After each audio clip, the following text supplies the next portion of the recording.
স্যারকে কেউ ছুরি মেরেছে। Sir sir oh no oh no, he is dead. তুমি দরজাটা দেখো, দরজা দেখো তাড়াতাড়ি। আরে দরজা তো ভেতর থেকে বন্ধ, তার মানে খুনি ঘরের ভেতরেই কোথাও আছে। ওদিকে দেখো, তুমি ভেতরটা দেখো, তাড়াতাড়ি যাও। দেখছি।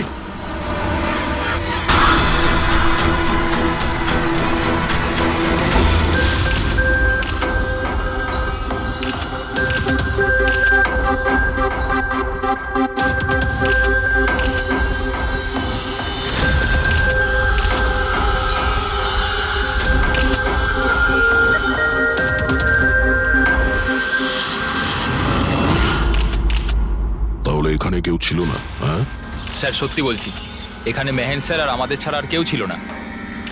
বুঝতেই পারছি না যে খুনটা করলো কি। আচ্ছা, আপনারা এখানে এসেছিলেন কেন? স্যার একজন মহিলা ফোন করেছিলেন যে ওনার প্রাণ বিপদে আছে, ওনাকে বাঁচাতেই আমরা এখানে এসেছিলাম। কিন্তু এখানে তো কোনো মহিলা ছিলই না, আর ফোনটাও একটা প্রাইভেট নম্বর থেকে করা হয়েছিল। আচ্ছা, এগুলো একটা ষড়যন্ত্র, প্ল্যান করে করা ষড়যন্ত্র। স্যার, এই যে এখানকার ওয়াচম্যান স্যার।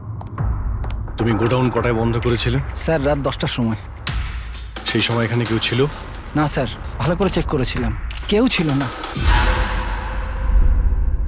আপনারা এই রুমের দরজাটা খোলা রাখেননি তো ভেতরে আসার পরে?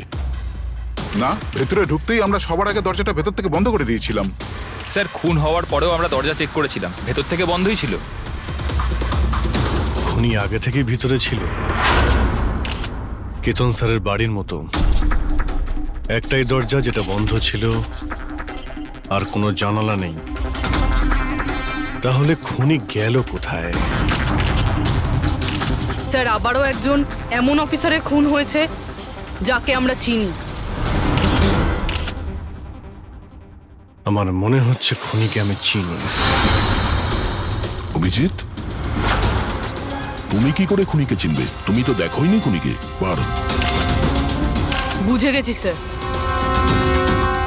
আপনি কার দিকে ইঙ্গিত করছেন।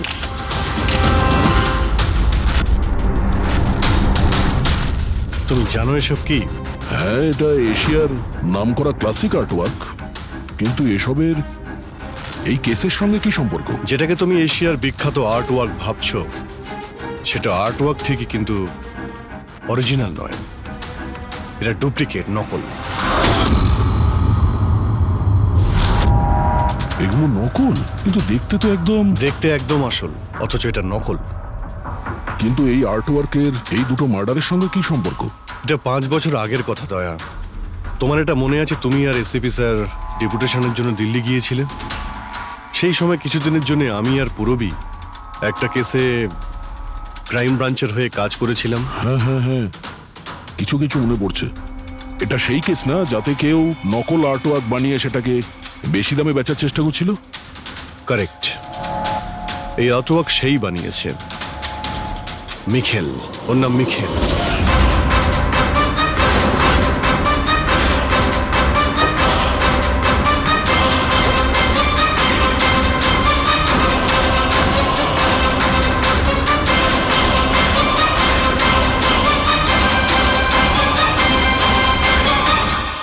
এমনটা নয় যে ওর প্রতিভা বাকি শিল্পীদের থেকে অনেক কম ছিল, তবে সত্যি কথা বলতে ও ওদের থেকে অনেক বেশি ট্যালেন্টেড ছিল। আর সেই জন্যই হয়তো ও একদিন ভেবেছিল যে অরিজিনাল পেন্টিং তো সবাই বানাতে পারে, কিন্তু অরিজিনালের মতো সেম কপি বানানো সবার পক্ষে সম্ভব নয়। আর এই কাজে এত টাকা ছিল যে ওর আসল পেন্টিং বানানোর কোনোদিনও প্রয়োজনই হয়নি। ও কোটি কোটি টাকা ইনকাম করেছিল মহান আর্টিস্টের অরিজিনাল পেন্টিংয়ের নকল পেন্টিং বানিয়ে। আর ওর কাজ এতটাই ভালো ছিল যে কেউ বলতে পারতো না যে পেন্টিংটা আসল না নকল। অনেকবার তো 30-40 বছরের আগের ক্যানভাসের পেন্টিং করেছে ও, অথচ সেটা কারো পক্ষে ধরাই সম্ভব ছিল না। কিন্তু একদিন পরিস্থিতি এমন হলো, অনেক আর্ট প্রেমী যখন কোটি কোটি টাকা লস করলো, তখন ক্রাইম ব্রাঞ্চ মিখেলকে ধরার দায়িত্ব আমাদের 4 জন অফিসারকে দেয়। কেতন স্যার, মহেন, পুরবী আর আমি। মিখেলকে ধরা এত সহজ ছিল না, কিন্তু কথায় আছে না, পিঁপড়েকে ধরতে হলে মিষ্টির ব্যবহার করতে হয়। আর এই পিঁপড়ের মিষ্টি ছিল ওর পুরনো ক্যানভাস আর সেই কেমিক্যাল যেগুলো ও ব্যবহার করত 200 থেকে 250 বছরের পুরনো পেন্টিং তৈরি করতে। আমরা সমস্ত আর্ট গ্যালারি আর দোকানে নজর রাখতে শুরু করে দিই যেখানে এইসব জিনিস পাওয়া যেত। যারা এই সমস্ত জিনিস কিনতে আসতো তাদের পুরো ঠিকুজি কুষ্টি বার করতাম আমরা।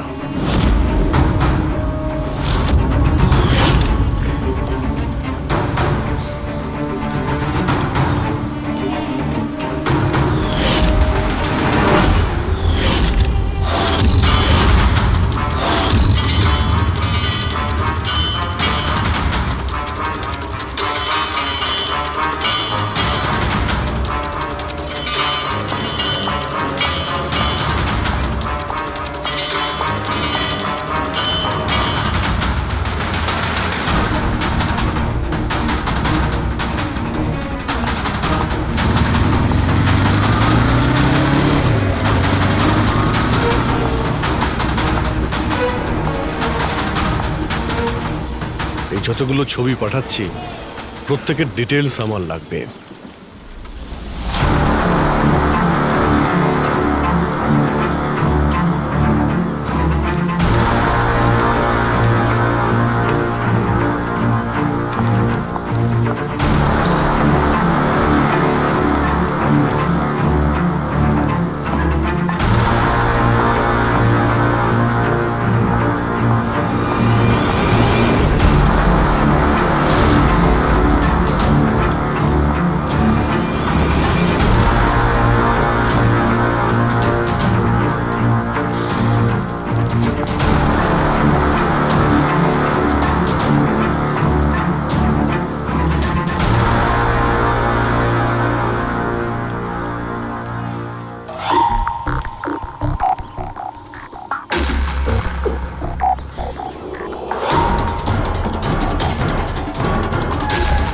আর তারপরে 1 সপ্তাহ পরে আমরা এমন একটা মেয়েকে দেখলাম যে জিনিসপত্র তো কিন্তু তার কোনো আর্ট ব্যাকগ্রাউন্ড ছিলই না। নিশ্চয়ই কোনো গন্ডগোল আছে স্যার। এই মেয়েটা ব্যাংকে কাজ করে, এর এই জিনিসগুলো কেন প্রয়োজন পড়ে, তাও আবার প্রত্যেক দ্বিতীয় দিন? হ্যাঁ স্যার, এই মেয়েটার প্রবলেম তো আছে মনে হচ্ছে।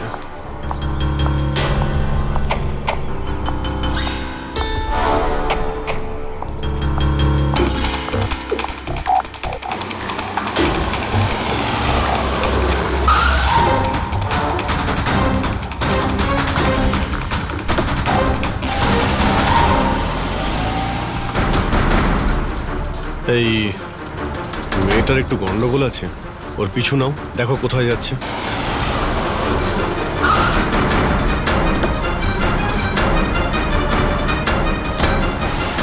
স্যার আমি ওকে 3 দিন ধরে ফলো করেছি, কিন্তু কিছু জানতে পারিনি।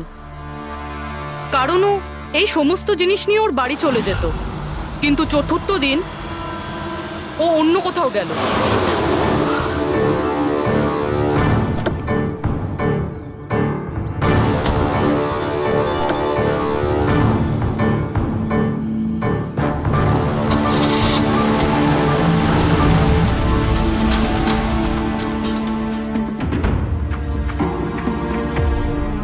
নিখিল, নিখিল, নিখিল, নিখিলও না, এখনো লাঞ্চটাও করেনি।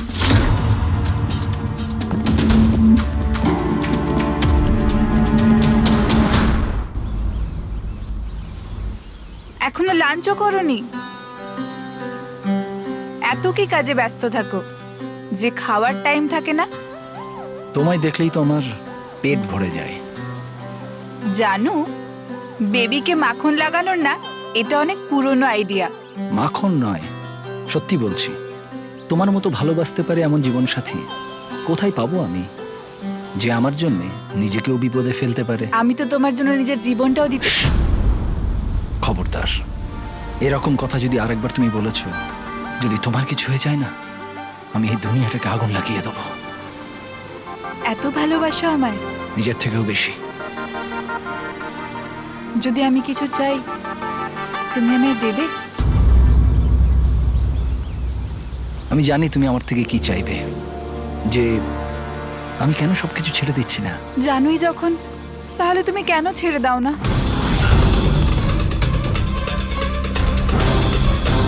শীতল, মানুষের জীবনে দুটো নেশা হয়, আমার ভালোবাসার নেশা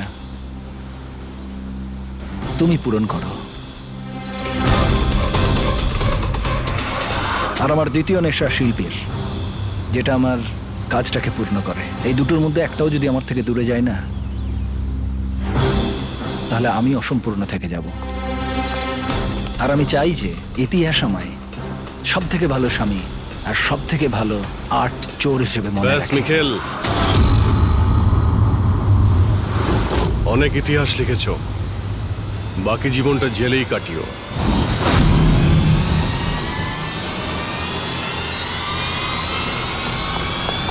মিখেল,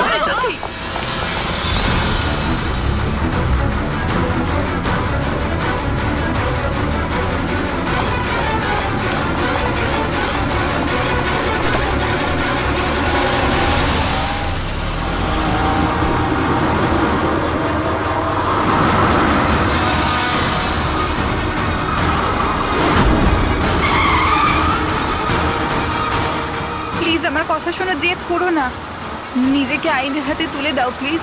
না, আমি করব না।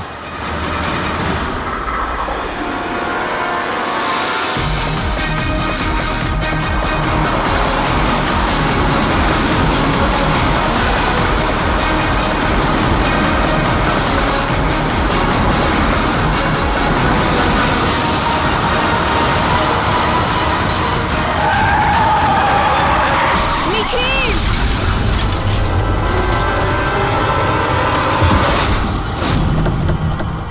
শীতল, মিখেল দাঁড়া, বলছি, দাঁড়া, শীতল, দাঁড়া।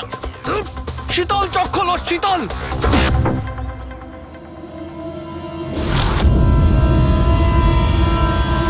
She is dead, sir. তোমাদের জন্য আমার শীতল আমাকে ছেড়ে চলে গেল। ছাড়বো না আমি তোমাদের। তোমার স্ত্রীর মৃত্যুর জন্য আমরা দুঃখিত, কিন্তু তার জন্য দায়ী আমরা নই, তুমি। না তুমি অপরাধের রাস্তায় হাঁটতে, আর না তোমার পাপের শাস্তি তোমার স্ত্রীকে ভোগ করতে হতো। কাজের শাস্তি কে পাবে এটা ভবিষ্যৎ বলবে। ওর 5 বছরের শাস্তি তো এতদিন শেষ হয়ে গেছে, কিন্তু ওর স্ত্রীর মৃত্যুর প্রতিশোধের আগুন হয়তো ওর মনের ভিতরে এখনো জ্বলছে। মানে কেতন বাবু আর মেহেনের পরে ওর টার্গেট এখন পুরো তোমার ওপর। কারেক্ট। কিন্তু স্যার, ও এসব করছেটা কি করে? কারণ নজরে পড়ছে না কেন? এবার এই রহস্যের পর্দা তো মিখেলই তুলতে পারবে। ও তোমার আর আমার কোনো ক্ষতি করার আগে মিখেলকে আমাদের ধরতেই হবে। স্যার, স্যার কেতন বাবুর বাড়ি থেকে যে ফিঙ্গারপ্রিন্টসগুলো পেয়েছিলাম, হ্যাঁ, ওটা কারোর সঙ্গে ম্যাচ হয়েছে? স্যার ওই ওয়াটার পাইপলাইনে যে কাজ করে সে নির্দোষ হলেও যে লোকটা ইন্টারনেটের কাজ করে সে খুব গোলমেলে। এই ইন্টারনেটের লোকটা কে? Sir Ramen sir. Sir sir পুরনো পাপি স্যার, এই তো 6 মাস আগে ও অথর রোড জেল থেকে ছাড়া পেয়েছে স্যার। Arthur road jail? ওই মিখেলকে তো ওই জেলেই রাখা হয়েছিল।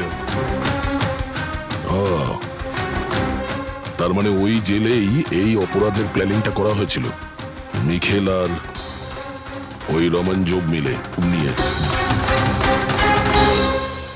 তুই নিশ্চয়ই আবার জেলে যেতে চাইবি না? না স্যার, আমার দ্বিতীয়বার জেলে পাঠাবেন না স্যার। যদি আজ আমি মিখেলকে না পাই তাহলে তোকে এখানেই পুঁতে দেবো। না স্যার, মিখেল আমার সাথে এখানেই দেখা করতো, এখানেই দেখা করতো, আমি সেখানেই নিয়ে যাচ্ছি আপনাদের। আমার মিখেলকে চাই, ব্যাস। হ্যাঁ স্যার, ওখানেই নিয়ে যাচ্ছি আপনাদের।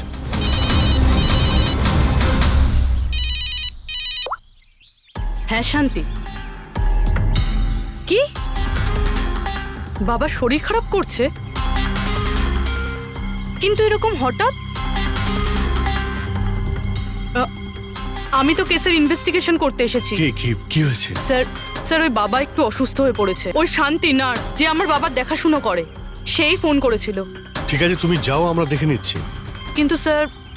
যাও, আর কোনো প্রয়োজন পড়লে ফোন করবে।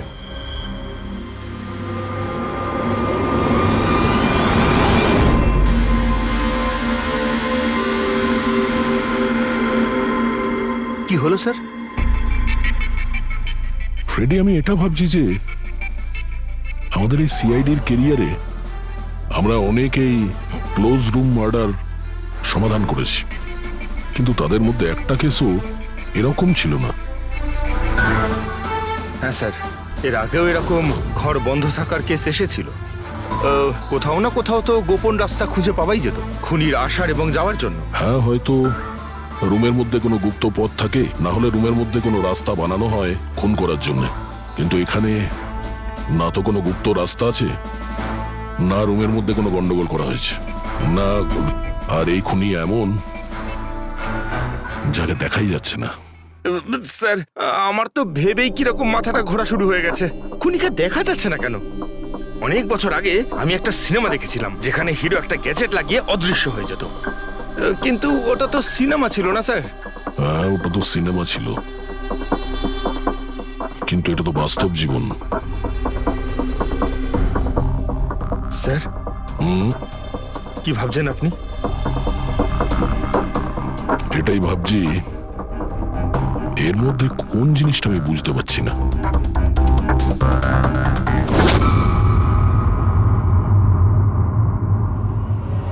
ও মাই গড, তার মানে এই ব্যাপার।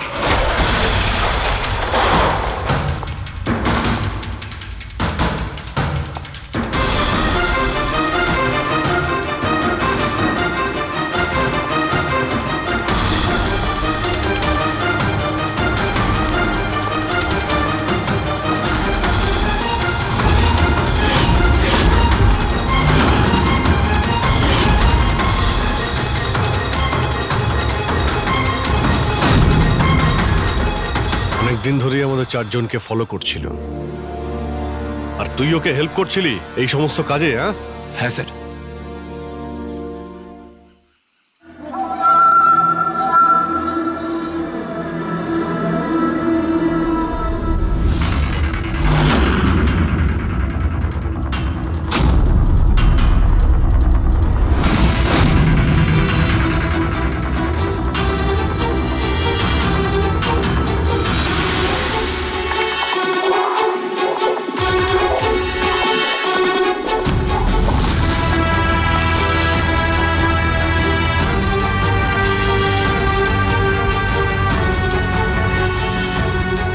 কিন্তু এই ওয়ালপেপার, ফার্নিচার, এসবের ছবি কেন নিয়েছিলি? হ্যাঁ, ওই মিখেল যেমন যেমন বলেছিল আমি সেরকমই ছবি নিয়েছিলাম স্যার।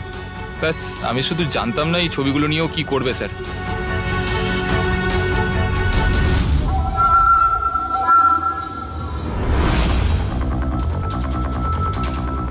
তাহলে কি এই ছবির মধ্যেই লুকিয়ে রয়েছে খুনের রহস্য?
হ্যালো, কেমন আছো অভিজিৎ বাবু?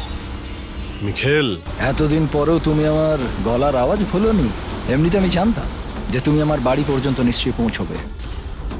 ইন্টেলিজেন্ট তুমি, কিন্তু সরি, তোমাকে স্বাগত জানাতে আমি বাড়িতে ছিলাম না। তোকে স্বাগত তো জানাবে সিআইডি, যখন আমরা তোকে আরেকবার ধরে জেলে নিয়ে যাব।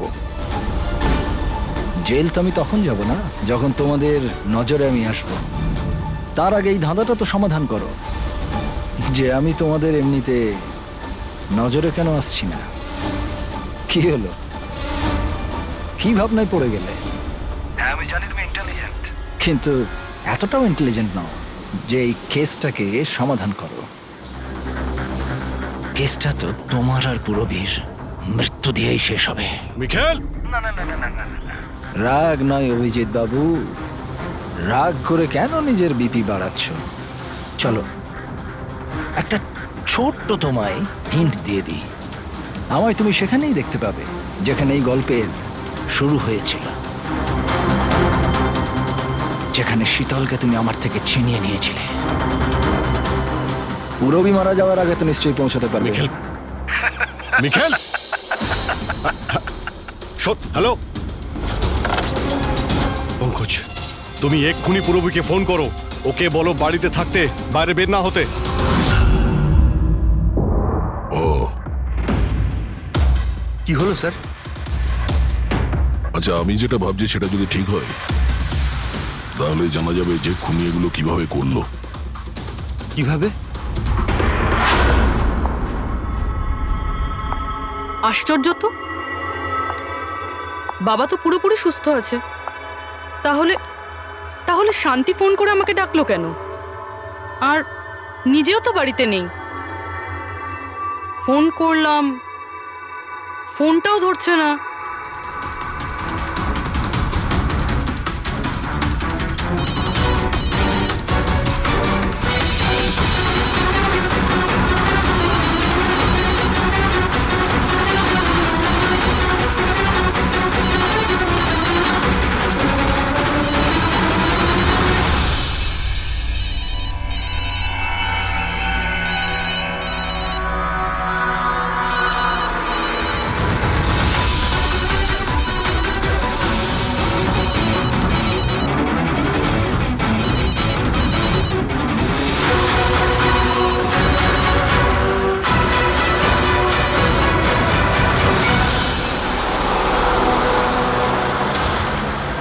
স্যার এই পুরবি তো ফোনই তুলছে না। কি ফোন তুলছে না? কোনো প্রবলেম নেই তো? স্যার মিখেল ওর কাছে পৌঁছে যায়নি তো? হতে পারে ওই যে ফোনটা এসেছিল ওর বাড়ি থেকে ওর বাবার শরীর খারাপের ব্যাপারে, হতে পারে ফোনটা মিখেলই করেছিল। স্যার পুরবির কিছু হবে না তো? আশা করছি আমরা সময় মতো পৌঁছে যাব। যদি পুরবীর কিছু হয় তাহলে না,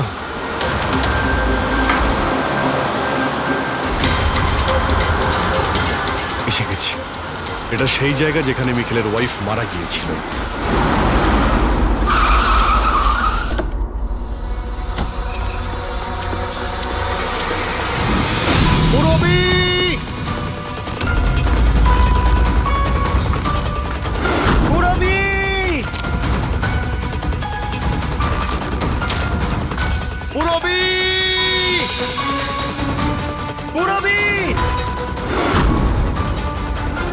ওই দিকটা দেখো।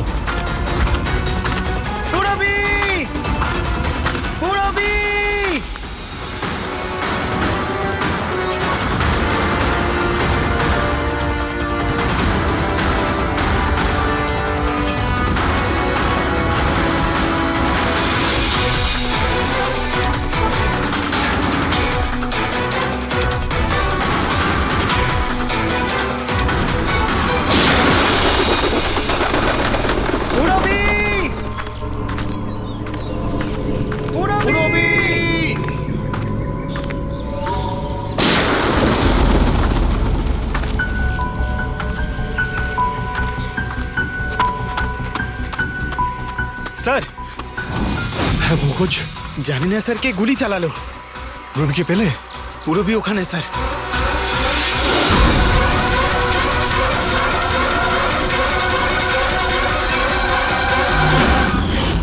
ও নো, পঙ্কজ অ্যালার্ট থাকবে, আমাকে কভার করো, আমি যাচ্ছি পুরবীর কাছে।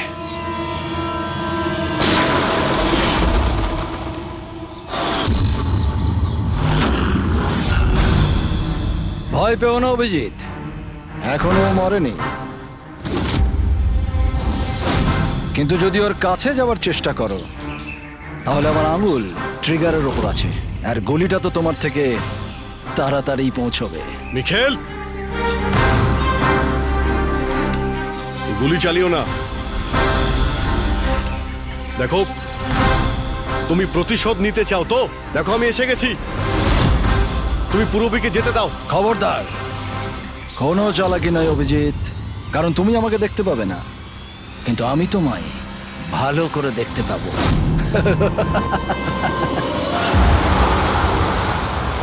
অভিজিৎ, আমার কথা মন দিয়ে শোনো, তুমি একদম রিয়াক্ট করবে না। তুমি এই মিখেলকে দেখতে পাবে না। তুমি আর কেতনবাবু, ওকে কেতনবাবু স্টাডি রুমে দেখতে পাওনি। মাহান ওকে আর্ট ওয়্যার হাউসে দেখতে পাইনি। পূরবী নিজে ওকে ওর ঘরে দেখতে পাইনি। কেন? কারণ ওকে দেখা সম্ভব নয়। ও যেখানে যেখানে অন্যায় করে সেখানকার কোণে কোণে ও লুকিয়ে পড়ে। ওই রুমে, ওই ডেকোরেশনে ও এমন ভাবে লুকিয়ে পড়ে কেউ বলতেই পারবে না যে ও আর্ট পিস না একজন মানুষ। কেতনবাবুর রুমে ও ও ওয়ালপেপার হয়ে গেছিল, ওয়ালপেপার।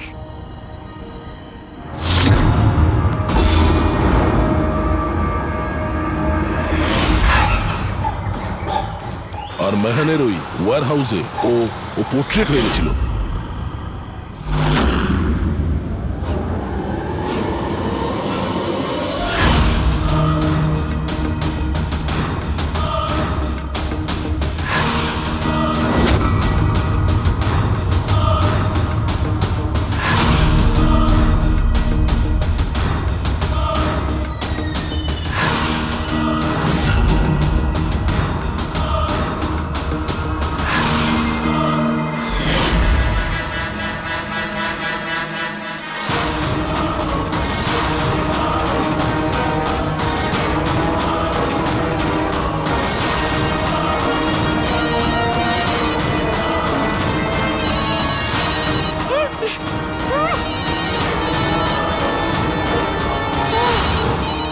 এটা আমি তখনই বুঝতে পারলাম যখন ওয়্যার হাউসের ক্রাইম সিনের ফটোগুলো আমি দেখলাম। তখনই আমার নজর ওই পোর্ট্রেটের আঙুলের উপর গেছিল।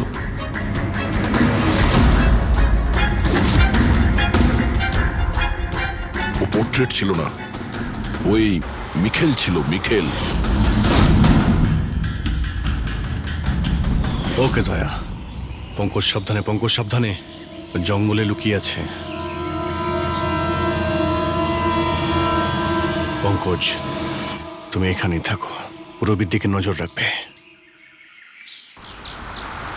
মিখেল, আমরা কিছুই করব না, আমরা এখান থেকে চলে যাচ্ছি। তবে তুমি পূরবীকে ছেড়ে দাও প্লিজ।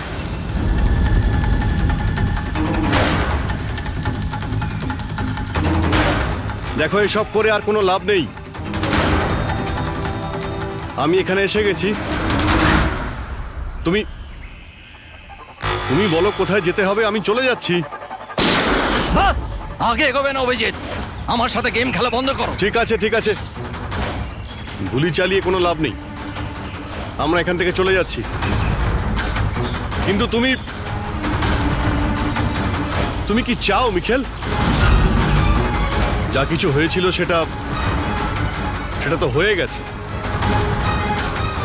কিন্তু এসব করে তুমি কি পাবে? হ্যাঁ,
আমার শীতলকে তুই আমার থেকে নিয়েছিলি, আমি তোকে ছাড়বো না। আমার শীতলকে দূরে করেছিলি।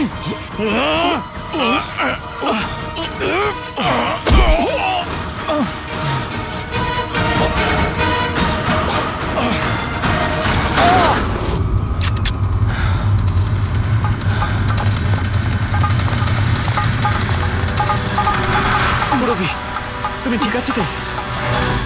তোর আসল জায়গা জেলে, আর এইবার তুই বাইরে আসবি না, সোজা ফাঁসিতে ঝুলবি। আমার বউয়ের জ্বলন্ত চিতা দেখে আমি শপথ নিয়েছিলাম যে যতক্ষণ না তোমাদের চারজনকে আমি শ্মশানে পাঠাবো, না বেঁচে থাকবো না মরবো।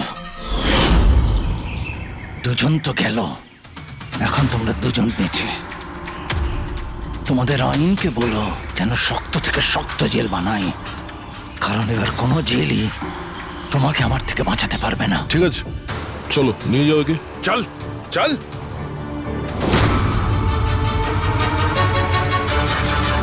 আসবো, ফেরত আসবো।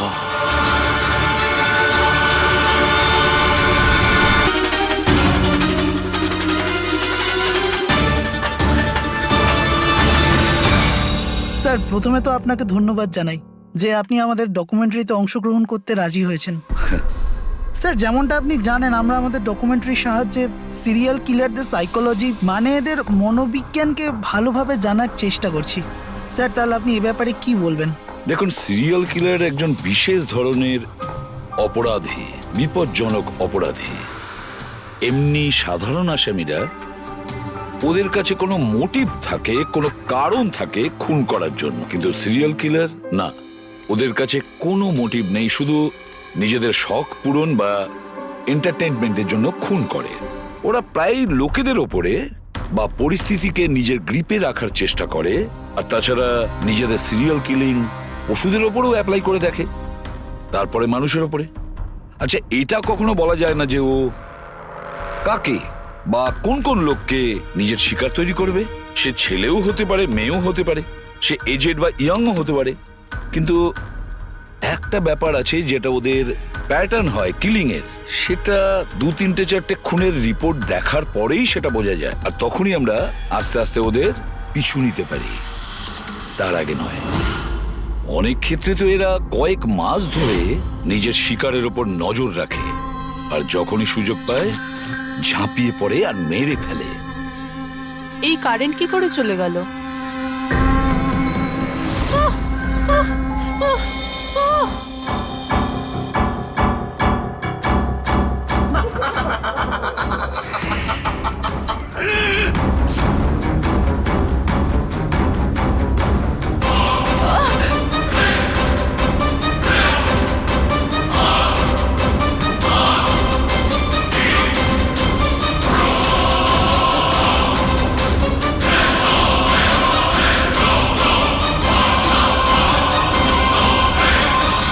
ওহ গড, এই কারেন্টটা এখনই যাওয়ার ছিল।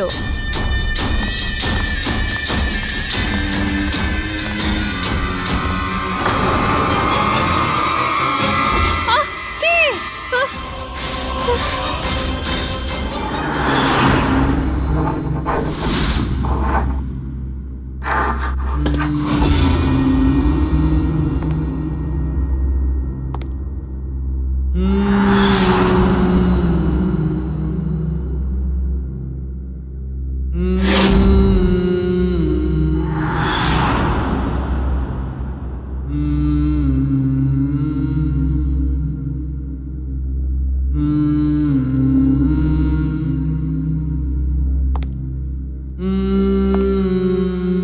অনেকবার দেখা গেছে খুনিরা ভিকটিমের জিনিসও সঙ্গে নিয়ে গেছে। ভিকটিমকে খুন করার পরে হয়তো নিজের জয়ের মেডেল ভেবে, যে কোনো জিনিসই হতে পারে। কোনো মহিলার ঝুমকো দুলও হতে পারে বা আংটিও হতে পারে, আবার কোনো নখও হতে পারে, এমনকি ভিকটিমের চুলও হতে পারে, মাথার চুলও।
চুল?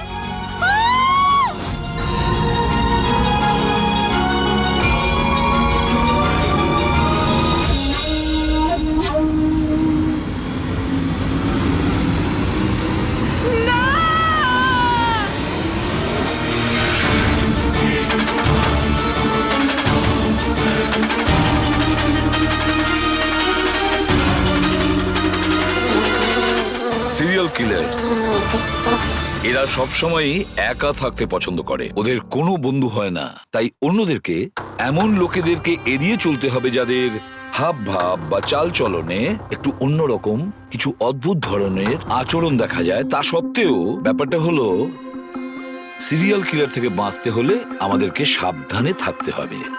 সত্যি সাবধানতার প্রয়োজন।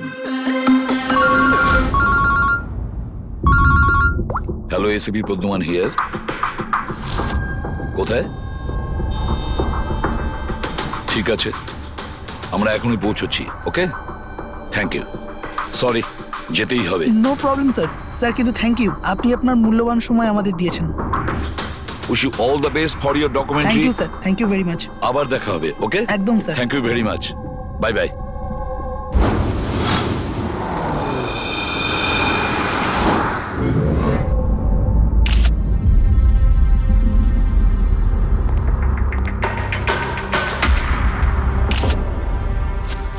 নিয়ে যাও।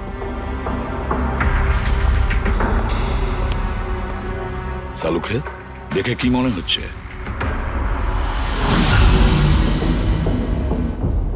বস, মৃত্যুর কারণ এখনো কিছু বুঝতে পারছি না। ল্যাবে নিয়ে গিয়ে দেখছি। আর ডক্টর, এই চিহ্ন? হ্যাঁ দয়া, এই যে চেয়ারে বাঁধা ছিল দড়ি দিয়ে, তারই চিহ্ন এটা। বস, আমি যাচ্ছি, ল্যাবে গিয়ে চেক করছি। স্যার, দিয়া এই পেন্ডেন্টটা পড়েছিল। কোনো বিশেষ লোকের কি এটা? স্যার, এই পেন্ডেন্টে জিপিএস বেস সেফটি অ্যালার্ম আছে। এই পেন্ডেন্ট পরে থাকা ব্যক্তি যদি কোনো বিপদে পড়ে, এই পেন্ডেন্টটা দুবার প্রেস করলে পেন্ডেন্ট পরে থাকা ব্যক্তির ইমার্জেন্সি লিস্টে যে কটা নাম্বার থাকবে তাদের কাছে একটা এসওএস মেসেজ যাবে যে এই ব্যক্তি বিপদে আছে। আচ্ছা, কাল রাত্রে এই পেন্ডেন্টটা দুবার টিপেছিল? হ্যাঁ স্যার। কটার সময়? প্রায় 12:30টার সময়। আর ওর এই এসওএস মেসেজ ওটা কার কাছে গেছে? স্যার, ওই দুজনের কাছে। এদিকে এসো। কি নাম তোমাদের? সমর। সমর? নবীন। নবীন। কি সম্পর্ক ছিল দিয়ার সাথে তোমাদের? স্যার, আমার গার্লফ্রেন্ড ছিল। স্যার, আমার কলেজের বন্ধু। যখন দিয়া তোমাদের এসওএস মেসেজ করলো তখন তোমরা কিছু করনি কেন? হ্যাঁ স্যার, এটার জন্য আমারও আফসোস হচ্ছে যে আমি ফোনটা সাইলেন্ট কেন রেখেছিলাম। যদি আমি ফোনটা সাইলেন্ট না রাখতাম, স্যার, আজ দিয়া বেঁচে থাকতো। ফোন সাইলেন্ট ছিল। আর তোমার নবীন, তোমার ফোনটাও সাইলেন্ট মোডে ছিল? না স্যার, স্যার আমি শুয়ে পড়েছিলাম আর আমি বুঝতেই পারিনি কখন আমার ফোনের ব্যাটারি ডেড হয়ে গেছিল। আশেপাশের ঘটনা থেকে আমি ওকে এই পেন্ডেন্টটা এনে দিয়েছিলাম, কিন্তু লাভ কি হলো যখন এটা কোনো কাজেই এলো না। ওই ঘটনার ব্যাপারে বলছো? ওই যে চুল কাটা গেছে ওই মেয়েদের? হ্যাঁ স্যার। হ্যাঁ স্যার, এরকম ঘটনা অনেক ঘটেছে এই চত্বরে। এই দিয়ার মতো অনেক মেয়েরই চুল কাটা হয়েছে, কিন্তু কাউকে হত্যা করা হয়নি। আর লোকে তো এটাও বলছিল যে কোনো আত্মা টাত্মার চক্কর আছে। কি বললে তুমি? ভূত, আত্মা? আমি বলছি না স্যার, লোকেরা বলছে। স্যার, এই এলাকার সব মেয়েরা বেশ আতঙ্কিত রয়েছে। সূর্য ডোবার আগেই নিজেদেরকে বাড়িতে বন্দি করে নেয়। কিছু মেয়েরা তো নিজেরাই নিজেদের চুল কেটে ফেলেছে, আর অনেকে সাধু আর জ্যোতিষীদের কাছে যাওয়া শুরু করেছে। তারা মনে করছে এই সাধুদের আশীর্বাদে এই সমস্ত অলৌকিক শক্তির হাত থেকে রক্ষা পাবে। এটা কোনো অশুভ শক্তির কাজই নয়, এটা কোনো মানুষই করেছে। মানুষই করেছে এটা। স্যার, হ্যাঁ ইন্সপেক্টর সুশীল এই কেসটারই তদন্ত করছেন। হ্যাঁ, সুশীল বাবু বলুন। স্যার, কিছু বুঝতে পারছি না। এ প্রচুর মেয়ের চুল কেটেছে, কিন্তু মেরেছে শুধু একজনকেই। শুধু একটা মেয়েকেই মেরেছে? হ্যাঁ, কি বলতে চাইছেন আপনি? আরো মেয়েদের মারা উচিত ছিল? আমাদের লজ্জা করা উচিত। আমাদের থাকা সত্ত্বেও একটা মেয়ের জীবন চলে গেছে। যত তাড়াতাড়ি সম্ভব ধরতে হবে, অন্য কোনো নিরীহ মেয়ের মৃত্যু হওয়ার আগেই। বুঝেছেন আপনি? স্যার। পুরো ডিটেলসটা চাই আমার, যত তাড়াতাড়ি সম্ভব। যান। স্যার। স্যার, হ্যাঁ ফেডরিক, এই নিন এই পুরো কাণ্ড কারখানার সমস্ত ফাইল। ইন্সপেক্টর সুশীল এই মাত্র পাঠিয়েছেন। কটা ফাইল পাঠিয়েছে? 8টা। দয়া, অভিজিৎ, ফাইলগুলো ভালো করে স্টাডি করো, চেক করো, দেখো, আর প্রত্যেকটা মেয়ের সাথে কথা বলে দেখো, জিজ্ঞাসা করো ওদের সাথে কি করা হয়েছে। দিয়া ছাড়া আর কোনো মেয়ের যেন প্রাণ না যায়। অদিতি, আপনি বলেছিলেন যে আপনি বিছানায় বসে লাইট অফ করেছিলেন, তারপর কি হয়েছিল? স্যার, হঠাৎ করে একটা জোরালো আলো আমার চোখে পড়লো, আর তারপরে কি হলো আমার কিচ্ছু মনে নেই। আমার শুধু ওই উজ্জ্বল আলো মনে আছে, তার বেশি আর কিচ্ছু নয়। আচ্ছা, তারপরে কি হয়েছিল? ঘরের আলো বন্ধ হয়ে যাওয়ার পর আমার চোখে একটা জোরালো আলো পড়লো, আর তারপর আমি আর কিছু দেখতে পাচ্ছিলাম না। আমার চোখ একদম ধাঁধিয়ে গেছিল। আচ্ছা, জ্ঞান ফিরে আসার পরে কি হয়েছিল? যখনই আমার চোখটা খুললো, আমি দেখলাম কেউ আমার চুল কেটে নিয়েছে। আমি চেঁচালাম আর তারপর আমি পুলিশকে কল করলাম। হ্যাঁ স্যার, আমিও একটা খুব জোরালো আলো দেখেছিলাম, যেরকম টিভিতে দেখেছিলাম সব মেয়েদের সাথে হয়েছে, ওরকম আমার সাথেও হয়েছে। ওই ভূতটা আমার চুল সব কেটে দিয়েছে। ভূত নয়, অপরাধী। এই এই আপনার হাতে কি রয়েছে? স্যার, আমার চুল। আপনার চুল? ও অপরাধী তোমার চুল কেটে নিজের সঙ্গে নিয়ে যায়নি? না তো।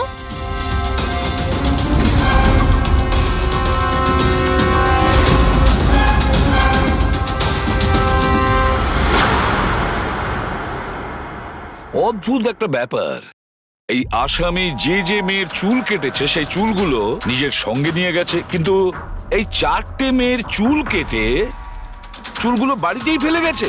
এটা কেন আসামি করলো আর কেন?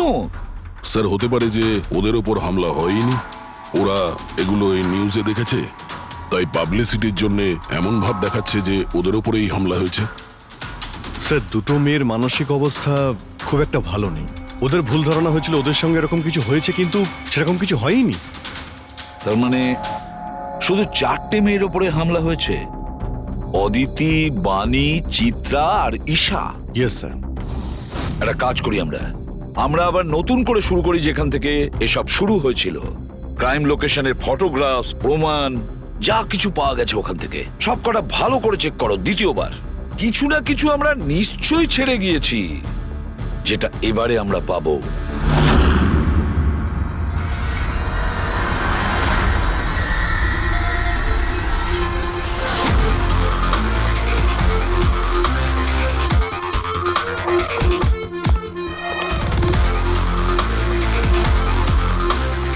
অদিতি, বাণী,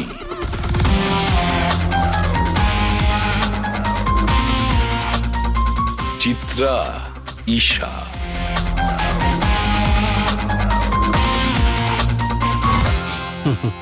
পেয়ে গেছি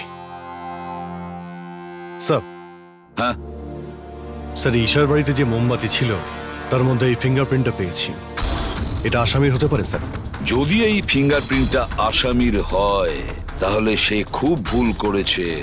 অভিজিৎ, আমাদের ক্রিমিনালের ডেটাবেসটা চেক করো, দেখো তো এ কোনো পুরনো পাপি কিনা।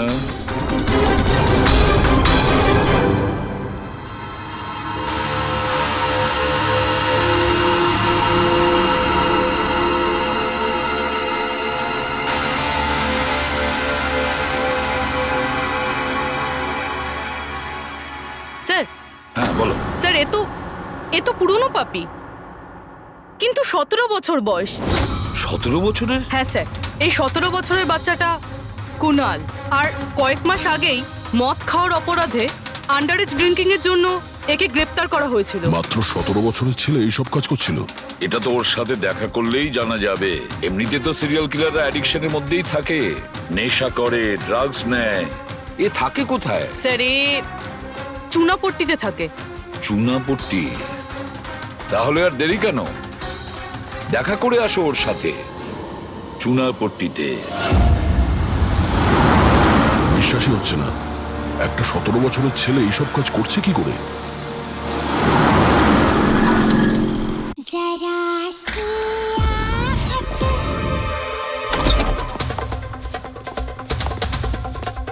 কুনাল। হ্যাঁ, আপনারা কে? সিআইডি। সিআইডি? তোমার লজ্জা করে না? পড়াশোনা করার বয়সে এইসব করছো? হ্যাঁ, কি স্যার? কে এসেছে কুনাল? আরে স্যার আপনারা? ঈশা তুমি এখানে কি করছো? স্যার এটা আমার মাসির বাড়ি, কিন্তু আপনারা এখানে? কুণালের সঙ্গে দেখা করতে এসেছি। কুনাল এ আমার কাজিন স্যার। কাজন? তুই তোর কাজনের চুল কেটেছিস?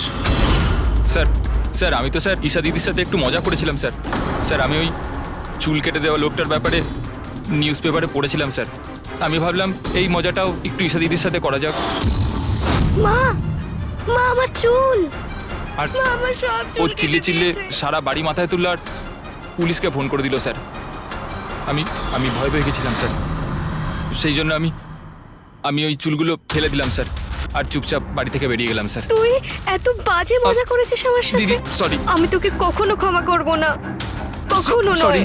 সরি দিদি সরি সরি স্যার। স্যার আমি শুধু ঈশা দিদির চুল কেটেছিলাম স্যার, বাকি কোনো মেয়ের চুল কাটিনি আমি স্যার। আমরা তোমার কথা বিশ্বাস করবো কি করে? আপনি চাইলে আমার মাকে জিজ্ঞেস করে নিন স্যার। যে দিন ওই ঘটনাগুলো ঘটেছে ওই দিন আমি বাড়িতেই ছিলাম স্যার।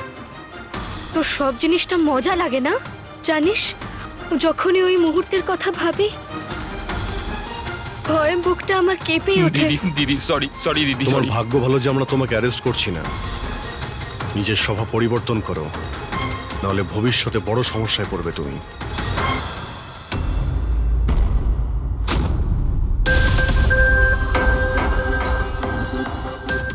সমস্ত সিরিয়াল কিলার বা সিরিয়াল অ্যাটাকার নিজের ভিকটিমকে একটা প্যাটার্নে চুজ করে। হ্যাঁ ঠিকই বলেছো দয়া। হ্যাঁ এরকমই তো হয়। তোমার মনে আছে তো দয়া ওই কেসটা, যেখানে কিলার 40 থেকে 50 বছরের মাঝে বিজনেসম্যানকে চুজ করেছিল নিজের শিকার করার জন্য? হ্যাঁ স্যার, একটা কেসে স্যার সিরিয়াল কিলাররা তাদেরই টার্গেট করতো যাদের কাছে লাল গাড়ি আছে। ঠিক ওই রকমই এই মেয়েগুলোর কেসেও একটা ফিক্সড প্যাটার্ন আছে। স্যার সব মেয়েদেরই বয়স প্রায় 20 থেকে 35-এর মধ্যে। আর এরা সবাই ইন্ডিপেন্ডেন্ট ছিল স্যার, চাকরি করতো আর বাড়িতে একলা থাকতো। সবচেয়ে ইম্পর্টেন্ট কথা, প্রত্যেকের চুল কিন্তু লম্বা ছিল। ছোট চুল আছে এরকম কোনো মেয়েরই চুল কাটা হয়নি। সেটাই তো মেন প্যাটার্ন, লম্বা চুলওয়ালা মেয়েদেরইও বেছে নিত। কিন্তু স্যার এর মধ্যেও কোনো বিশেষ পছন্দের ছিল না ওর। এই বানি আর দিয়া ওদের কোকড়ানো চুল ছিল, অদিতি আর চিত্রা ওদের চুল সোজা ছিল। এই যে সিরিয়াল কিলাররা হয় না স্যার, ওরা স্পেসিফিক হয় নিজের পছন্দের বিষয়ে। হ্যাঁ একটা ব্যাপার কমন, এই সব মেয়েদের পাশেও ক্যান্ডেল রেখে গেছে। হ্যাঁ এই নটটা দয়া, একটা ব্যাপার নোটিশ করেছো তুমি? কি হয়েছে স্যার? এই নটস গুলো দেখো। অদিতি আর চিত্রাকে যেভাবে বেঁধেছিল চেয়ারের উপর, নটস গুলো দেখো। এখানে এক রকমের নটস, আর দিয়া আর বাণীকে যেভাবে বেঁধেছিল এই নটস গুলো একেবারে আলাদা। দয়া, যে নটস দিয়ে দিয়া আর বাণীকে বাঁধা হয়েছিল এই নট গুলোকে বোলাইন নট বলে। বোলাইন নট যেরকম টাইয়ের হয় না, আর এই নট গুলোকে বলে ট্রিপল ব্যারেল নট। কেউ কাউকে যদি বাঁধে স্যার, তাহলে তো একই রকম গিট ব্যবহার করবে, কিন্তু ও দু ধরনের গিট ইউজ করেছে। এটা মনে হচ্ছে যে আমাদের ভুল বোঝানোর চেষ্টা করছে, কিংবা এর মানসিক পরিস্থিতি ঠিক নয়, স্কিউজোফেনিক আছে ওর। হ্যাঁ কিন্তু দয়া, সবার আগে আমাদের এটা জানতে হবে ও শিকারগুলো বাছে কি করে আর কখন বেছে নিত, আর ও শিকার বেছে নিত কোন জায়গায়। হয়তো সব মেয়েরা একই অফিসে চাকরি করত, একই জিমে যেত বা একই বিউটি পার্লারে যেত।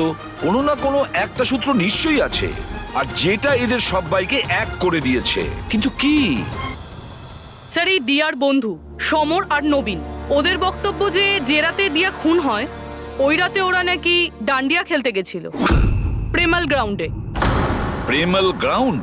হ্যাঁ স্যার, চিত্রা ওখানেই গেছিল ডান্ডিয়া খেলতে, যেই রাতে ওর চুল কাটা হয়েছিল। অদিতি আর বাণী, খোঁজ নাও তো পঙ্কজ, যে ওরা প্রেমাল গ্রাউন্ডে গিয়েছিল কিনা।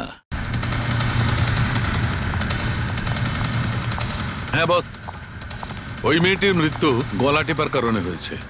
গলা টিপে মারা হয়েছে? স্যার এই হলো তার রিপোর্ট। স্যার, হ্যাঁ স্যার আপনার সন্দেহ ঠিক ছিল স্যার।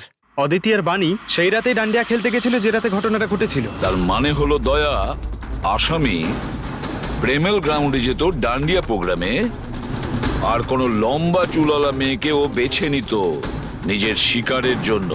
ওখান থেকে বেরোনোর পর ওকে ফলো করে আর সুযোগ পেয়েই কাজ হাসিল করে নেয়। তাহলে তো একে ধরা কঠিন নয় দয়া। সেটা কি করে স্যার? ফেডরিক, ইঁদুরকে ধরার জন্য তাকে লোভ দেখানো হয়, তারপরে ওকে ট্র্যাপে ধরে ফেলে, আর ব্যাস ঠিক ওই রকমই শিকার ঠিক ঘুরে ফিরে আসবে প্রেমেল গ্রাউন্ডে ডান্ডিয়া প্রোগ্রামে, আর আমরা তার অপেক্ষা করব। কিন্তু স্যার নবরাত্রি তো শেষ হয়ে গেছে, তাহলে পরের বছরের জন্য ওয়েট করতে হবে। নবরাত্রি শেষ হয়ে গেছে তো কি হয়েছে, ডান্ডিয়ার প্রোগ্রাম আমরা নিজেরা অ্যারেঞ্জ করব, পুরো এরিয়াতে অ্যাডভার্টাইজমেন্ট করব, ব্যানার লাগাবো, আর এইবার আসামির জন্য শিকার আমরা তৈরি করব। আমরা কিভাবে স্যার? সিম্পল ব্যাপার ফেডরিক।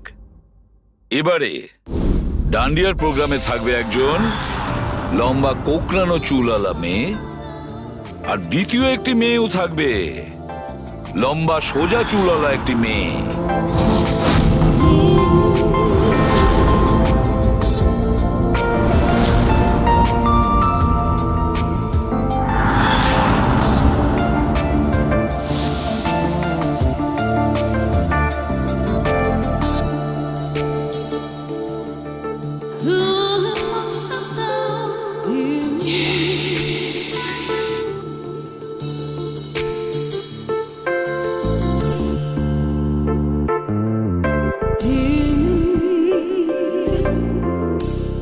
এখন এই নকল চুলের এক্সটেনশন আসল বলে মনে হচ্ছে।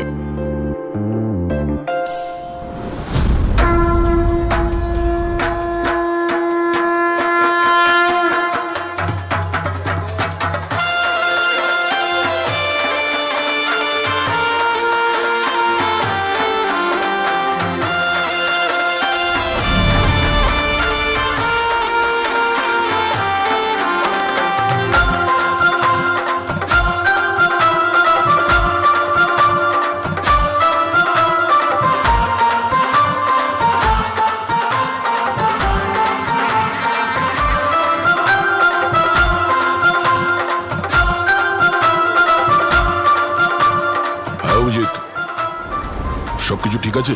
হ্যাঁ দয়া। Okay fine.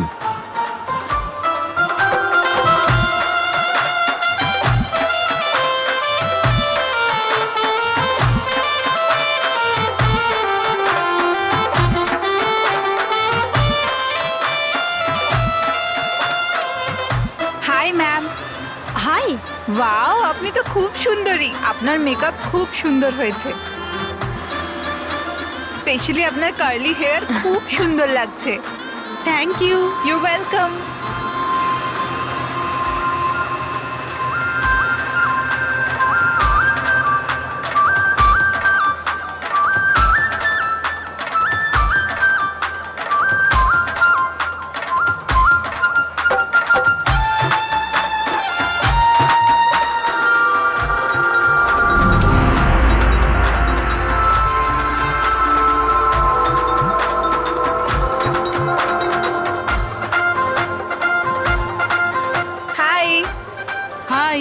আপনার ড্রেসটা খুব সুন্দর।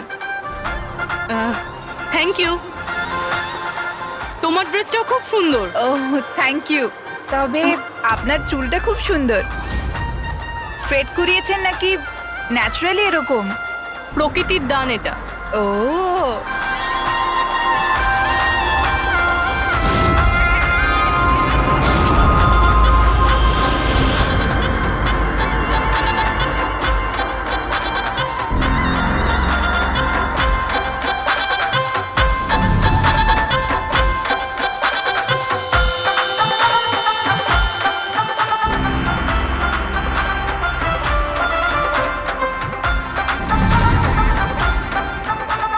শোনো, আমার পাশে একটা ছেলে ডান্স করছে, একটু গন্ডগোলের মনে হচ্ছে।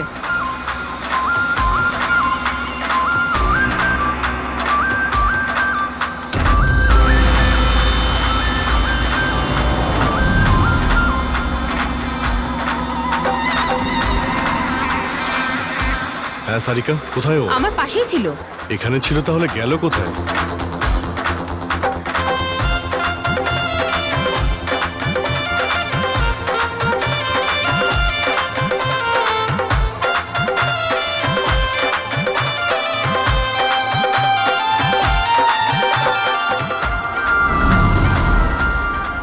রবি, স্যার। তুমি যাও, আমি তোমার পিছনেই আছি, don't worry. Okay sir.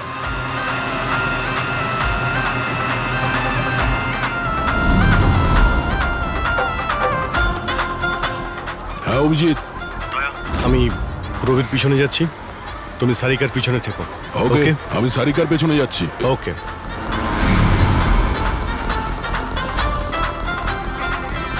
Sarika, হ্যাঁ ঘাবড়িও না, আমি তোমার পেছনে যাচ্ছি, তুমি নিশ্চিন্তে যাও। ওকে।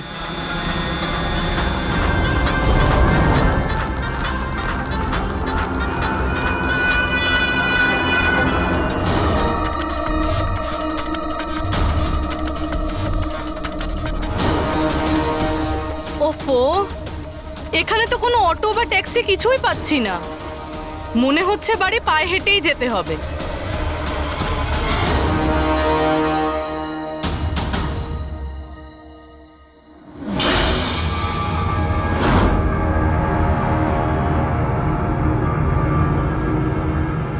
স্যার, কেউ পিছু নিয়েছে নাকি? না, এখনো পর্যন্ত কাউকে দেখতে পেলাম না।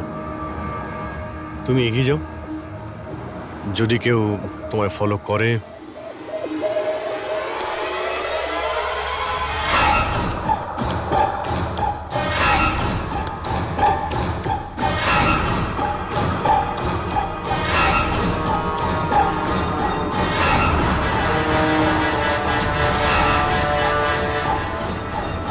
দয়া, আমার মনে হয় কেউ আমাকে ফলো করছে।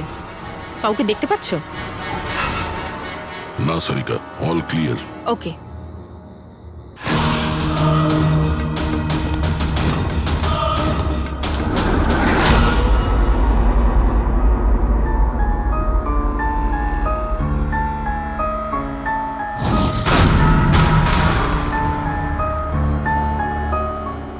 স্যার।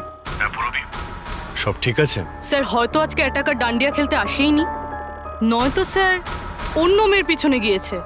দেখা যাক, আর একটু অপেক্ষা করি।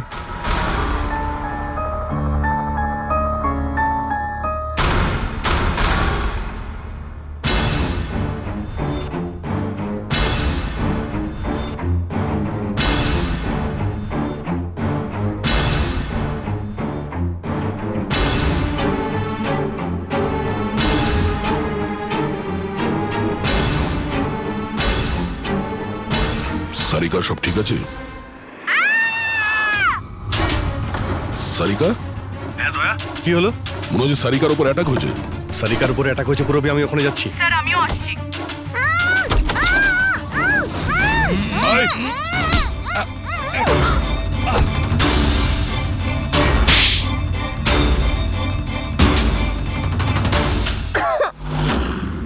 ও নো, সারিকা তুমি ঠিক আছো? হ্যাঁ আমি ঠিক আছি।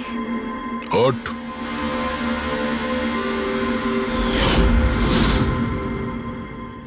আরে,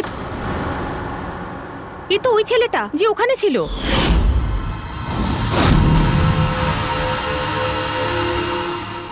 চুল কাটার প্রচুর শখ তোর, হ্যাঁ? তোর জন্য সেলুন খোলাচ্ছি আমরা।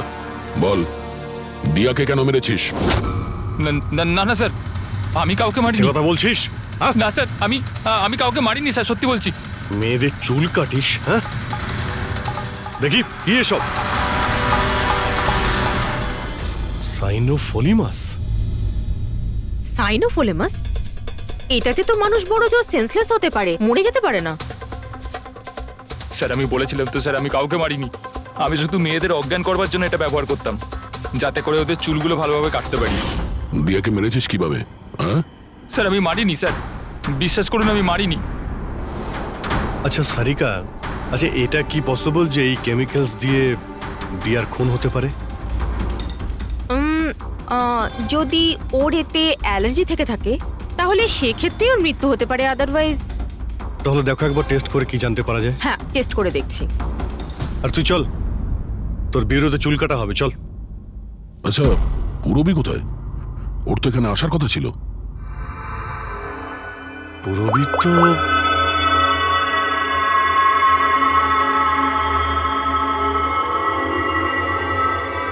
ও তো ফোন তুলছে না। পুরবী ল্যান্ডলাইনে ট্রাই করো।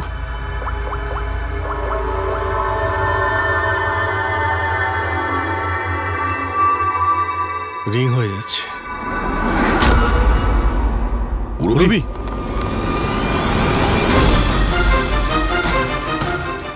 পুরবী, আচ্ছা অপরাধী তো আমাদের সঙ্গে ছিল, তাহলে এগুলো করলো কে? তার মানে দুজন রয়েছে, আর দুজনে একই রকমের অপরাধ করছে। পুরবী, পুরবী, ঠিক আছো? কি হয়েছিল? স্যার ঠিক ওই রকমই হয়েছে। প্রথমে বাড়ির লাইট চলে গেল, আর তারপর আমার চোখে একটা তীব্র আলো পড়লো, আর আমি অজ্ঞান হয়ে গেলাম। কি? কিন্তু স্যার এই সব কিছু কিন্তু একটা মেয়ে করছিল। মহিলা? ওখানে ছেলে আর এখানে মেয়ে, ব্যাপারটা কি? কোনো ব্যাপার না, চুল তো কেটে নিয়েছে, এবার এই কাটা চুল দিয়েই ওকে আমরা খুঁজে বের করব।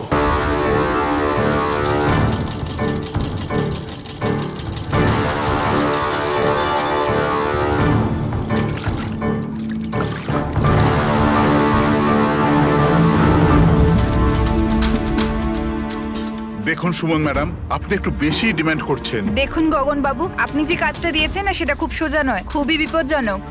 আপনাকে আমাদের টাকা বাড়াতেই হবে। ঠিক আছে, আমার উপর ভরসা রাখুন, আমি পরে বাড়িয়ে দেবো। পরে নয়, এখনই বাড়ান।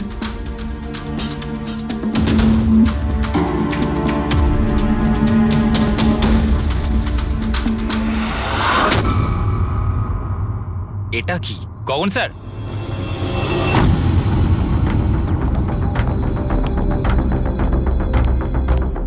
এই দেখুন, চুলের ভেতর কি অদ্ভুত একটা উকুন।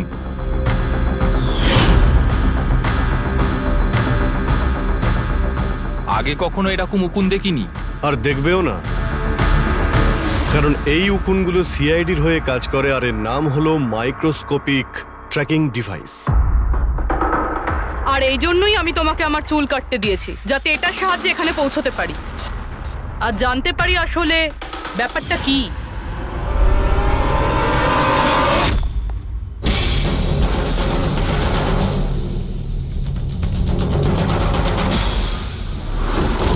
স্যার আমার কোনো দোষ নেই, আমি গগনবাবুর থেকে টাকা পেয়েছিলাম এসব করার জন্য।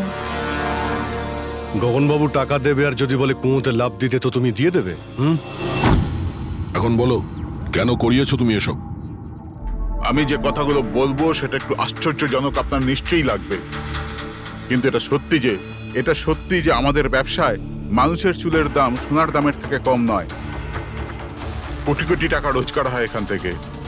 উইক্স, হেয়ার এক্সটেনশন, নকল আইল্যাশেস, ফার্টিলাইজার আর অ্যামিনোসিডের মতো প্রচুর জিনিস তৈরি হয়। স্যার আপনি ভাবতেও পারবেন না যে এই চুল দিয়ে কি কি তৈরি করা যায়। হ্যাঁ ঠিক আছে, ঠিক আছে, তুমি অনেক জ্ঞান দিয়েছো, কাজের কথা এসব কেন করছিলে? এই পুরো শহরে এই একটাই ফ্যাক্টরি আছে যে হেয়ার প্রসেসিং এর কাজ করে, সবকিছুই ঠিকঠাক চলছিল, কিন্তু হঠাৎ এই মানুষের চুলের সাপ্লাই কমে গেল। এই শহরের মেয়েদের মনে হঠাৎ করে এই ধারণাটা কি করে চলে এলো যে চুল বড় করতে হবে, আর সবাই চুল বড় করতে লাগলো। এই সময় আমি ভাবলাম যে কিছু একটা এরকম প্ল্যান করতে হবে যাতে এই মেয়েরা নিজে থেকেই চলে আসবে নিজেদের লম্বা চুল ছোট করবার জন্য। তাই তুমি ভাবলে যে এমন একটা ভয় তৈরি করা যাক শহরে, যাতে মেয়েরা ভয় পেয়ে গিয়ে নিজেই নিজেদের চুল কেটে ফেলে, হ্যাঁ? আর তোমার জন্য লাভই লাভ। হ্যাঁ, আর সেই জন্যই এই কাজের জন্য আমি দুজন লোককে রেখেছিলাম, সুমন আর রাজু। স্যার আমরা দুজন ডান্ডিয়াতে গিয়ে লম্বা চুলওয়ালা মেয়েদের খুঁজি, আমি স্ট্রেট চুলওয়ালা মেয়েদের, আরও কার্লি চুলওয়ালা মেয়েদের।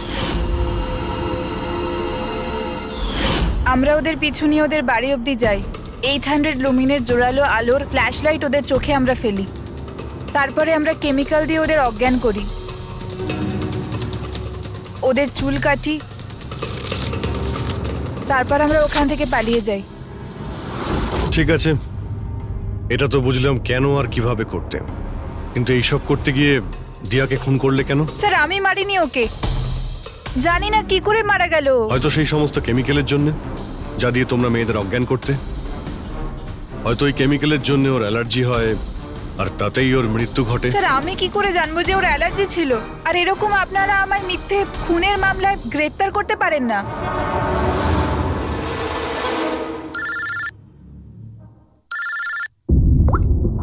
হ্যাঁ ডক্টর সালুকে। অভিজিৎ, আমি ওই মেয়েটার বডিটা টেস্ট করেছিলাম। ভাই, ওর তো জেলোফলেমাস নামের কেমিক্যালের কোনো অ্যালার্জি নেই। অভিজিৎ, দিয়ার মৃত্যু হয়েছে গলা টেপার কারণে। আরো একটা কথা, আমি ওর ফুসফুসের মধ্যে একটা ফাইবারের টুকরো পেয়েছি, কোনো কাপড়ের ফাইবার। তার মানে এটা পরিষ্কার যে কেউ কোনো কাপড় দিয়ে অথবা কোনো বালিশ দিয়ে ওর মুখটা চেপে ধরেছিল, সেই কারণে ওর নিঃশ্বাস বন্ধ হয়ে গেছে আর মারা গেছে। তার মানে দিয়ার চুল কাটার পরে আর আমাদের পৌঁছানোর আগে অন্য কেউ নিশ্চয়ই ছিল দিয়াদের বাড়িতে, যে দিয়ার মুখটা বালিশ দিয়ে চেপে ধরেছিল আর দিয়া মারা যায়। মানে খুনির এই চুল কাটার সঙ্গে কোনো সম্পর্কই নেই? হ্যাঁ পঙ্কজ, এই খুনি অন্য কেউ, অন্য কেউ। খুনি ওদের দুজনের মধ্যেই কেউ একজন, ওদের দুজনের মধ্যে যাদের দিয়া SOS মেসেজ পাঠিয়েছিল। সমর, তোমার মোবাইল ফোনটা সাইলেন্ট মুডে ছিল, এই জন্য দিয়ার পাঠানো SOS মেসেজ তুমি দেখতে পাওনি। হ্যাঁ স্যার। আর নবীন, তোমার ফোনের ব্যাটারি চলে গেছিল, তাই তো? Right sir. মিথ্যে। স্যার আমরা মিথ্যে কথা কেন বলবো স্যার? তাহলে কি মোবাইল কোম্পানি মিথ্যে কথা বলছে? হ্যাঁ, এটা ওদেরই রিপোর্ট। এই রেকর্ড অনুযায়ী পরিষ্কার বোঝা যাচ্ছে যে তোমরা দুজন তোমাদের বাড়িতে ছিলে না। স্যার আমি আমার বাড়িতেই ছিলাম স্যার। আবার মিথ্যে, মিথ্যে বলছো তুমি। তুমি রাধিকার বাড়িতে ছিলে, রাধিকার বাড়িতে। রাধিকা? স্যার আমি কোনো রাধিকাকে চিনি সেই না। রাধিকা তোমার দ্বিতীয় গার্লফ্রেন্ড, যার জন্য তুমি দিয়ার সঙ্গে ব্রেকআপ করতে চাইছিলে। ওহো, আমরা কি করে জানতে পারলাম? সেটা আসলে এই ডায়েরির জন্য, দিয়ার পার্সোনাল ডায়েরি। চিনতে পারলে? এর মধ্যে ওর সব কথা লেখা রয়েছে। তোমায় খুব ভালোবাসতো, তাই না? অতটাই ভালোবাসতো যতটা নবীন ভালোবাসতো দিয়াকে। কি? নবীন তুই দিয়াকে ভালোবাসতিস? হ্যাঁ, এত ভালোবাসতো যে সবসময় দিয়ার সিকিউরিটির কথা চিন্তা করতো, আর সেই কারণেই ও ওকে এই পেন্ডেন্ট এনে দিয়েছিল। আর SOS মেসেজ পাওয়ার পরে ও খুব তাড়াতাড়ি ওর বাড়িতে পৌঁছেছিল। তো নবীন সেই রাতে কি হয়েছিল সেটা তুমি বলবে নাকি আমরা বলবো? স্যার ওই রাতে দিয়া দিয়া দিয়া দিয়া ওঠো, দিয়া জল, দিয়া দিয়া দিয়া ওঠো, দিয়া দিয়া তুমি তুমি তুমি ঠিক আছো? দিয়া এসব কে করেছে? তোমাকে কে বেঁধেছে? সমর কোথায়? কি বললে তুমি? সমর কোথায়? আমি আমার সব কাজ ছেড়ে তোমার কাছে ছুটে চলে এলাম, আর তুমি এখন বলছো সমর কোথায়? SOS মেসেজ তো ও পেয়েছে, তাহলে ও সাহায্য করতে কেন এলো না যখন তোমার ওকে সব থেকে বেশি প্রয়োজন?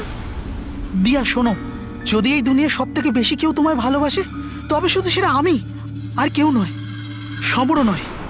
নবীন, আমি তোমার ভাবনাকে সম্মান করি, কিন্তু আমি তোমাকে ভালোবাসি না। প্লিজ এইসব ছাড়ো, আর প্রথমে আমাকে খোলো আর পুলিশকে ডাকো। মনে হচ্ছে কেউ আমার চুল কেটে দিয়েছে। কেটে যাওয়া চুল তো আর ফেরত পাবে না, কিন্তু ভেঙে যাওয়া হৃদয় দ্বিতীয়বার আর জুটতে পারে না। নবীন, নবীন কোথায় যাচ্ছ? নবীন, কি করছো নবীন? নবীন, নবীন! যদি আমি দিয়াকে এত না ভালোবাসতাম, তাহলে আমি হয়তো ওর প্রাণও নিতাম না। ভালোবাসা, যাকে তুমি ভালোবাসা বলছো সেটা ভালোবাসা নয়, স্বার্থপরতা। যদি তুমি দিয়াকে সত্যিই ভালোবাসতে, তাহলে ওর খুশিটাকেই তুমি নিজের খুশি মনে করে নিতে, কিন্তু না, তুমি শুধুমাত্র ওকে পেতে চেয়েছিলে, ব্যাস। নিজের ভালোবাসা বাঁচাতে সবাই নিজের প্রাণ পর্যন্ত দিয়ে দেয়। ভালোবাসার গলা টেপে না, ভালোবাসার মিথ্যে নাটকে তোমাকে খুনি তৈরি করেছে। নিজেরই ভালোবাসাকে তুমি খুন করে দিয়েছো, মেরে ফেলেছো দিয়াকে। তোমার হয়তো ফাঁসিই হবে।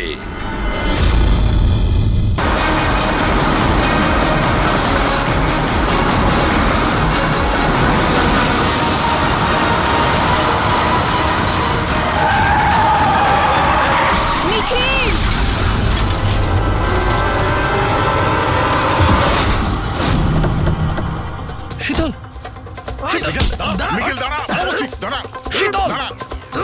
শীতল, চোখ খোলো, শীতল।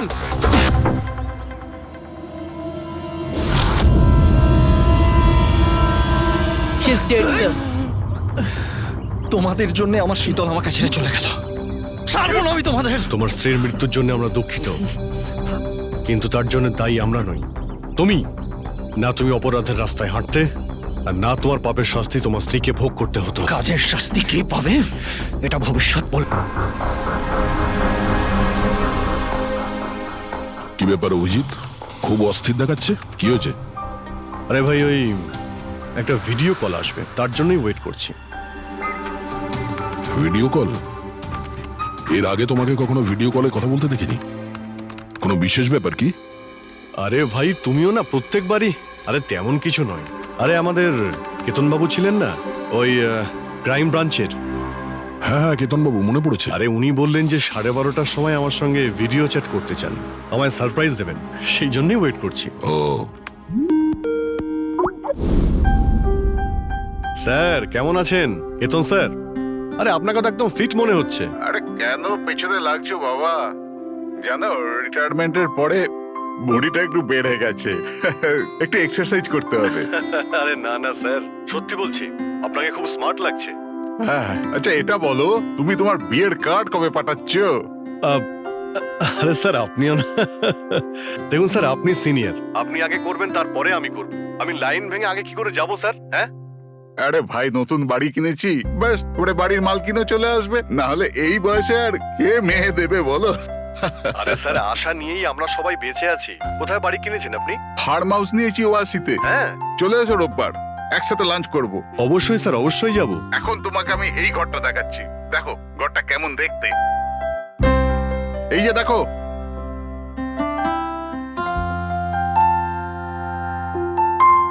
এবার আমি তোমাকে দেখাবো আমার স্টাডি রুম।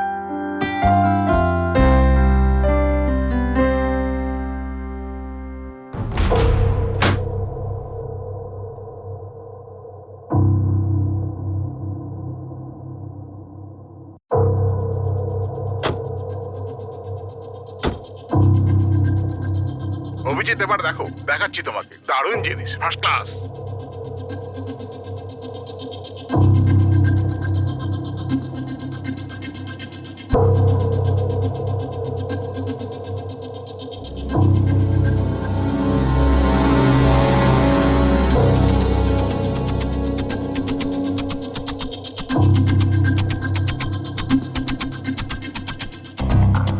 দেখলে অভিজিৎ, এটা হলো আমার স্টাডি রুম। স্যার খুব ভালো হয়েছে, খুব ভালো। স্যার রুমটা একটু খালি খালি লাগছে, যখন ফার্নিচার এসে যাবে রুমটা কিন্তু দারুণ লাগবে স্যার। স্যার কি হলো?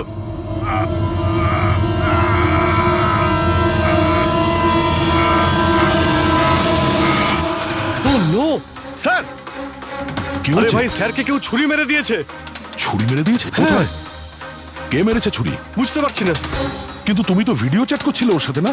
হ্যাক করছিলাম, কিন্তু হঠাৎ করে এই ছুরি কোথা থেকে এলো আর কিভাবে ওনার লাগলো কিছুই বুঝতে পারলাম না। কি?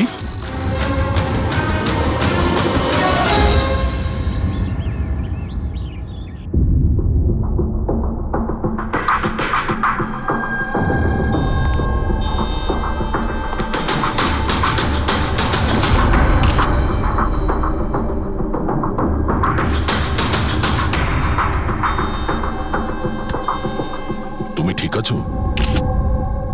হ্যাঁ ভাই, বুঝতে পারছি না এসব কি করে হয়ে গেল। স্যার, স্যার, কেতন স্যার তো 100 জনেরও বেশি আসামিকে জেলে পৌঁছেছেন। হতে পারে ওদের মধ্যেই কোনো একজন আসামি এই সব করেছে। হ্যাঁ, কিন্তু কিভাবে, কখন? কেতন স্যার আমার সঙ্গে কথা বলছিলেন, এইখানে বসেছিলেন, ওনার পিছনে কেউ ছিল না। তাহলে হঠাৎই ছুরিটা কে মারলো আর কিভাবে মারলো? তুমি একদম শিওর যে ঘরের মধ্যে আগে থেকে কেউ ঢুকে বসেছিল না? আরে না ভাই, কেতন স্যার ভিডিও চ্যাটে উনি পুরো রুমটা দেখাচ্ছিলেন, আমরা কথা বলছিলাম, আর রুমটা দেখো, এখানে কোনো জায়গাই নেই, সব কিছু তো খোলা, কেউ কোথায় কিভাবে লুকোতে পারে? তুমি বলেছো যে তোমার সামনেই কেতনবাবু দরজা খুলে ভেতরে এসেছেন। হ্যাঁ, উনি এই দরজাটা খুললেন, ভিতরে ঢুকলেন, আর উনি দরজাটা বন্ধও করেছিলেন। তাহলে তো পরিষ্কার ব্যাপার, খুনি এই ঘরের মধ্যে আগে থেকেই ছিল, পরে আসেনি। আর সেটাই তো ভাই আমি দেখতে পেলাম না কেন? আরে আমার কথা ছাড়ো, ইনি কেন দেখতে পেলেন না? স্যার, এই রুমটাতে আসার আর কোনো রাস্তা নেই, এই দরজাটা ছাড়া। জানলা টানলা কিছুই নেই। পুরবি, এই রুমটা আবার ভালো করে চেক করো, কোনো না কোনো গুপ্তগত হতেই হবে এই রুমের। স্যার স্যার আমি 3 বার চেক করেছি, প্রত্যেকটা জায়গা, প্রত্যেকটা কোণা, সবকিছুই। সত্যি এই রুমে আসার আর কোনো রাস্তা নেই। কোনো না কোনো গুপ্ত রাস্তা তো হবেই এই রুমের, কিছু গন্ডগোল আছে এখানে, না হলে এটা সম্ভব নয় যে অভিজিৎ ওই খুনিকে দেখতে পায়নি। এই কেতনবাবু এখানে একাই থাকতেন না? হ্যাঁ, একাই থাকতেন, এখানে কেয়ারটেকার থাকতো। তাহলে এটা জানতে হবে যে কে কে ওনার সঙ্গে দেখা করতে আসতো, আর কে কে জানতো কেতনবাবুর এই নতুন বাড়ির ব্যাপারে। পঙ্কজ স্যার, এই কেয়ারটেকারকে ডেকেছো তুমি? হ্যাঁ স্যার, কথা হয়েছে, আসছে। ফ্রেডি, প্রত্যেকটা ফিঙ্গারপ্রিন্ট নেবে, একটাও যেন বাদ না যায়। হ্যাঁ স্যার, প্রতিটা কোণের ফিঙ্গারপ্রিন্টস তুলে আনবো স্যার। স্যার, আমি তো দুদিনের ছুটিতে গেছিলাম, আমি কি করে জানবো যে এরকম এত বড় একটা ঘটনা ঘটে যাবে? তুমি ছাড়া এখানে আর কে কে আসতো? কেতন স্যার আর কার্পেন্টার। কতজন কার্পেন্টার ছিল? 3টে। আর কতদিন ধরে কাজ করছিল? প্রায় 1 মাস ধরে। 1 মাস ধরে? তার মানে ঘরের কোনা কোনা ওরা জানতো। এই কার্পেন্টার কেতনবাবু কোথা থেকে এনেছিলেন? ওনার পরিচিত ছিল নাকি কেউ পাঠিয়েছিল? না স্যার, ওরা কেতন স্যারের জানাশোনা লোক ছিল, কারণ ওরা কেতন স্যারের আগের বাড়িতেও কার্পেন্টারের কাজ করেছে। তুমি শিওর যে আর কেউ আসেনি? না স্যার। হ্যাঁ, মনে পড়েছে স্যার, 2জন অচেনা লোক এসেছিল, একজন কোনো এক ইন্টারনেট কোম্পানি থেকে এসেছিল, আর দ্বিতীয়জন ওয়াটার পাইপলাইন চেক করতে এসেছিল। ওরা পুরো বাড়ি ঘুরে দেখেছিল। স্যার এর জন্য আমাকে বকেছিলেন। কেন বকেছিলেন? কেননা আমি ওদের ভেতরে আসতে দিয়েছিলাম। স্যারের ওই 2জনের প্রথম থেকে আসার কোনো খবর ছিল না, আর স্যার ইন্টারনেট কানেকশনের জন্য কাউকে কিছুই বলেনি। আর এটা কবেকার ঘটনা? এটাই 2-3 সপ্তাহ আগের কথা। ও, মনে হচ্ছে এই দুজনেই কোনো গন্ডগোল করেছে। আচ্ছা, 5 বছর আগে তোমরা যখন এই কেসটা সলভ করেছিলে, তখন কেতনবাবু ছাড়া এই টিমে আর কে কে ছিল? আমি, পুরবী, কেতন স্যার আর মহেন।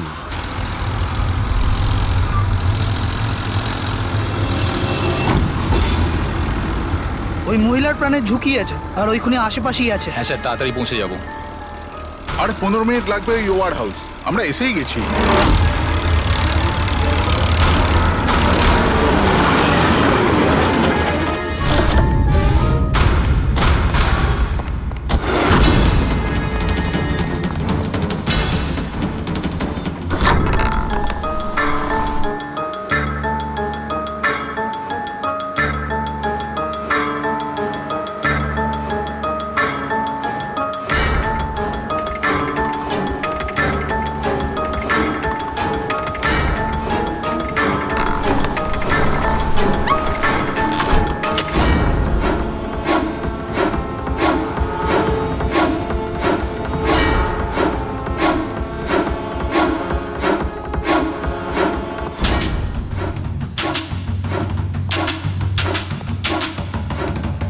স্যার, এখানে তো কোনো মহিলাকে দেখতে পাচ্ছি না, আর ওই অপরাধীও নেই।